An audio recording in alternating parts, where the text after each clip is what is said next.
The Texas Rangers are the World Series champions of baseball. They won yesterday 5-0. That's to start off with. Marcus Simeon basically they basically defeated the Diamondbacks in 5 games. Basically they it went to five. Usually it's a best of seven series, but five is still pretty good for that. Um, the final was 5-0, and Nathan Eovaldi got the win.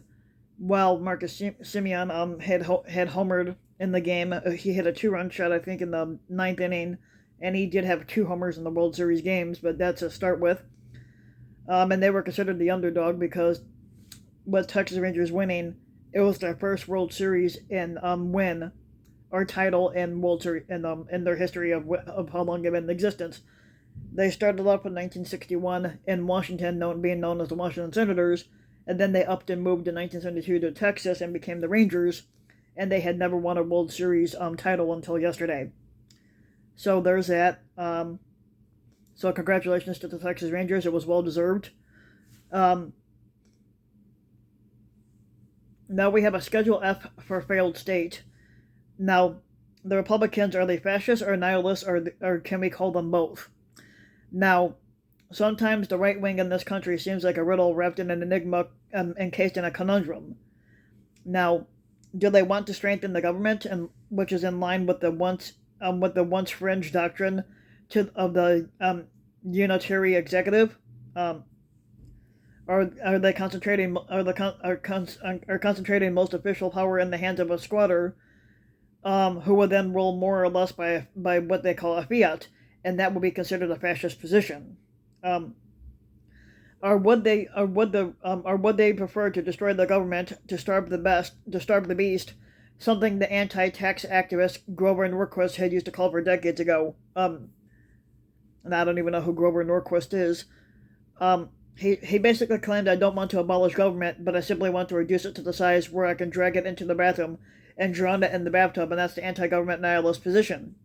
Now, you might not think that those two goals would coexist comfortably within a single party, and of course you would be right if you were talking about an ordinary American political party, but the Republicans are no longer an ordinary party, and they still aren't. In many respects, and it's actually a fact too, that they have become the fractious sole property of one Donald Trump.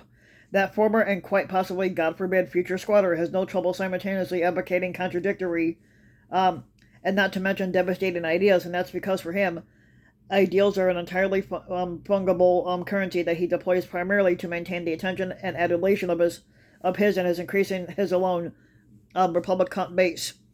And precisely because Trump has so little invested in an actual policy, because he doesn't have any policies that will benefit anybody in the first place, the right wing believes that he's a weapon that they can point and shoot in whatever direction that they choose to do so. Now you might also wonder why, at a moment when the horror is being heaped on horror and on the horror thing in Israel and Palestine, and when wars continue unabated in Ukraine and Sudan, we find ourselves focusing on some distinctly in the weeds aspects of the American political system.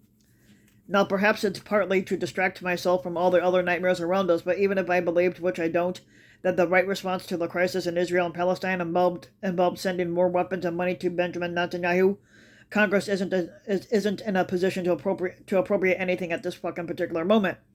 Now, just as we face so many crises globally, the legislative branch of the world's theoretically most powerful country has ceased to function.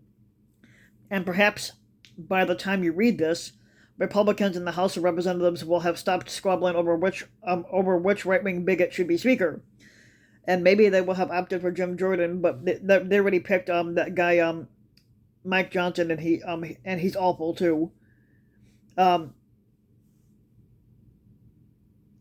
But remember that whatever joker emerges as speaker from such a chaotic process will be second in line to the presidency, should something happen to either Joe Biden or Kamala Harris. But like I said, they already picked Mike Johnson, and he's awful.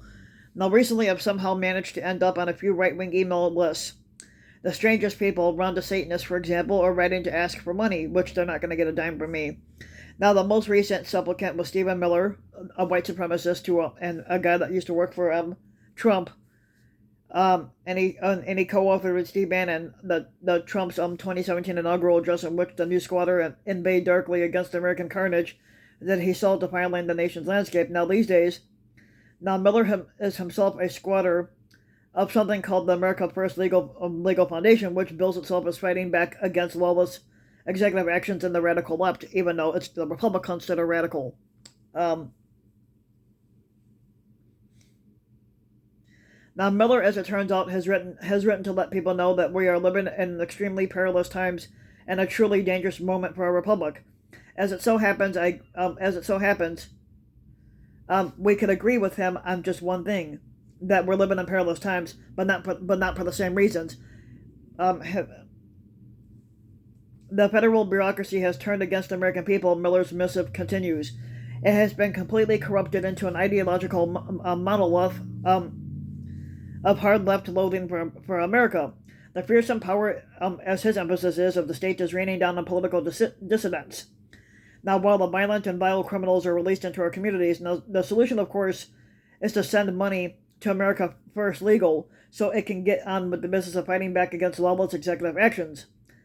Now, Miller, however, will likely be less concerned about the fearsome power of the state once it's again in the hands of Donald Trump, even though we're going to be worried as hell.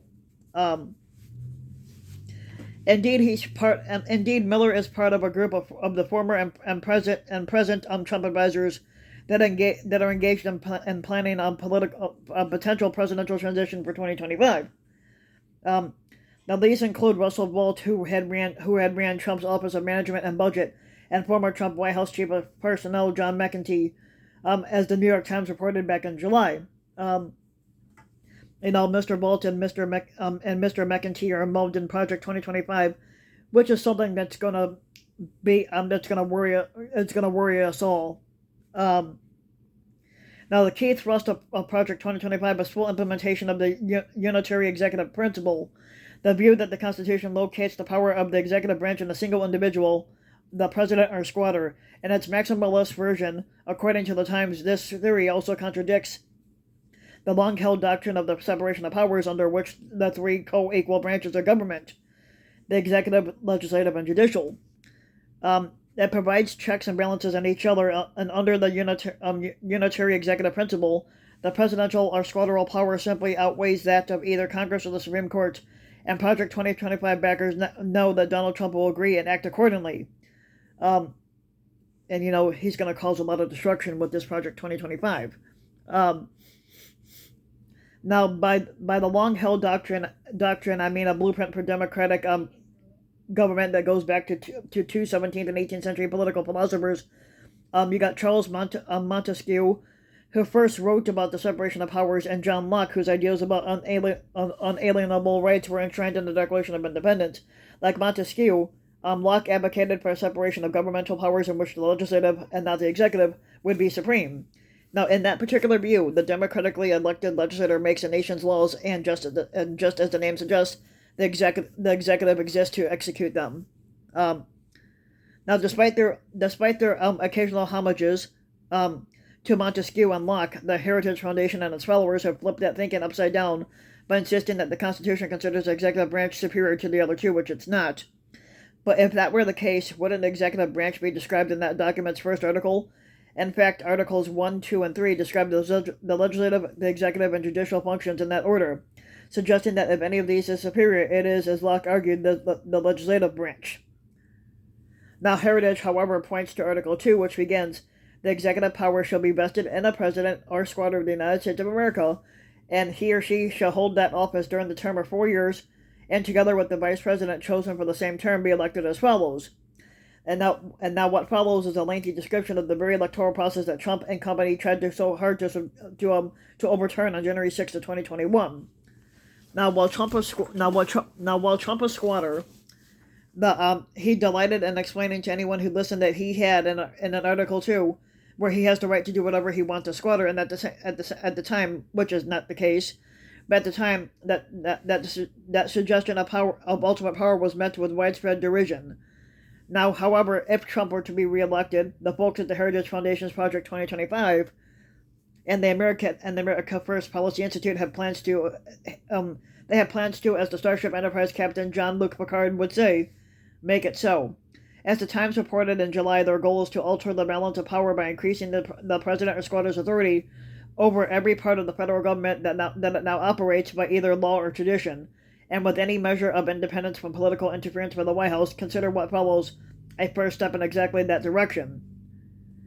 Now, so let's truly dive into the weeds. In his final year as squatter, Trump issued an executive order amending the regulations governing the federal civil service.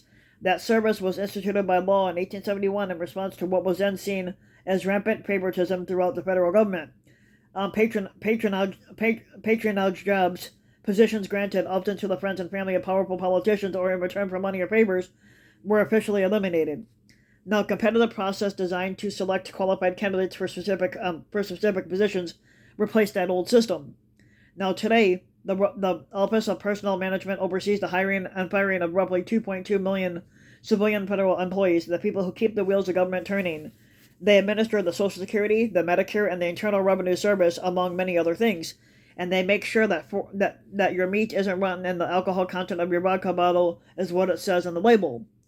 Now, the vast majority of those employees are chosen through competitive examinations, in which is about 4,000 key positions, and they are directly appointed by this president or squatter or other senior officials, including the leadership of many agencies like the Environmental Protection Agency or the Occupational Safety and Health Administration and other government executives. It's not unreasonable for presidents or squatter to want to put their own policy stamp on various branches of government through such appointments here. Now, those 4,000 positions exempted from competitive hiring fall into 5 different categories, which are delineated into 5 schedules. And it's described in a subsection of Title V of the United States Code, and to be exact, Rule 6 of the Rule 6 of subsection A of Title V. I told you were going to get into the weeds. The list in schedules it's scheduled A through E. The employees exempt from civil service exams, or at least those were all the exempt categories until October 2020, and that's when Donald Trump issued an executive order creating Schedule F, which exempted from competitive hiring all career positions in the federal service or of a confidential policy determining our policy making or policy advocating character. Now, such a broad, ill-defined category could, in fact, have come to conclude any junior employee in any federal government or any federal department who might, in the course of his or her employment, have cause to send a memo to a superior advocating any action. But it's estimated that implementing Schedule F would have sent the number of exempt civil service employees soaring from 4,000 to roughly 50,000. On taking office, however, President Joe Biden immediately rescinded that executive order, so at the moment, or at least Schedule F no longer exists, and it shouldn't. Now, in fact, the feckless squatter Donald Trump, who we knew wasn't even vaguely prepared to replace 50,000 civil servants with his own people during his last few months in office, or likely as not over the following 4 years had he been reelected, because we knew he wasn't going to be reelected anyway. And that's where the Heritage Foundation's Project 2025 comes in. They are now spending millions of dollars to recruit and vet political appointees who would toe the Trump line, a line that they hope to draw in a future Trump squadrency. Now, jokers to the right of me. The rock band Steelers Will caught our current situation perfectly back in 1972 when they sang about clowns to the left and jokers to the right. Now, the jokers to the right of me and to the right of the majority of the people in this country are the members of the House Freedom Caucus, their allies, and the maggot followers. They are the ones deconstructing the house of cards that Congress is becoming at this very moment, and to call them anarchists would be an insult to conscientious anarchists everywhere. And they are, in fact, the Republicans are in fact anti-government nihilists who believe in little beyond they believe in little beyond anything to a kind of gunslinging performative violence. They don't want to drown the government quietly in a bathtub, but they want to strangle it on live TV.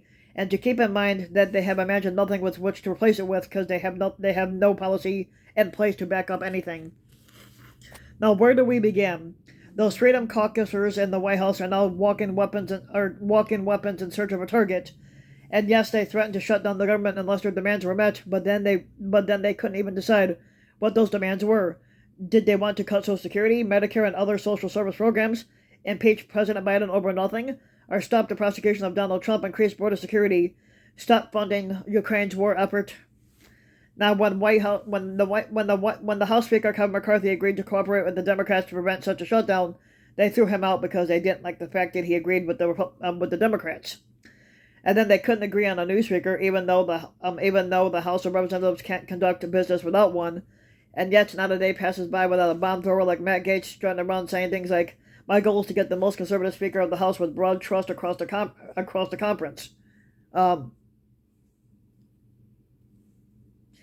Now the swamp of Washington D.C. is going crazy right now because they are not in a complete and total control.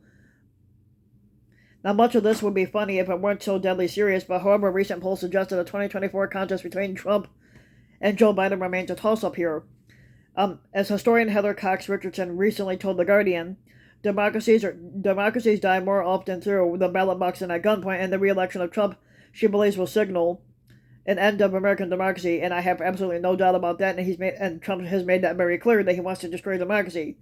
If you look at Project 2025, which is 1,000 pages on how you dismantle the federal government that has protected civil rights for years, and it's provided a basic social safety net and regulated business and prompted infrastructure since 1933, the theme of his 2024 campaign is retribution. I can't say it any better than what she has. The Republicans want to burn it all down so that they can roll over the smothering ashes. And that will put us on a true Schedule F for failed state. A condition that the Republicans and the country now seems hell-bent on achieving. So if you like the video, you can give the video a like and subscribe to my channel, RBW King. RBW King. You can also hit the notification bell. And also leave a comment, let me know what you think. Sorry, my nose is kind of a little bit stuffy. Yeah, so you can leave a comment, let me know what you think about what Trump is trying to do. And then if you want to support my work even further, you can donate to my Patreon link, which you can find in the About section of YouTube. And for just a little as a few bucks a video or a month, your donation can help go a long way, and thanks for listening.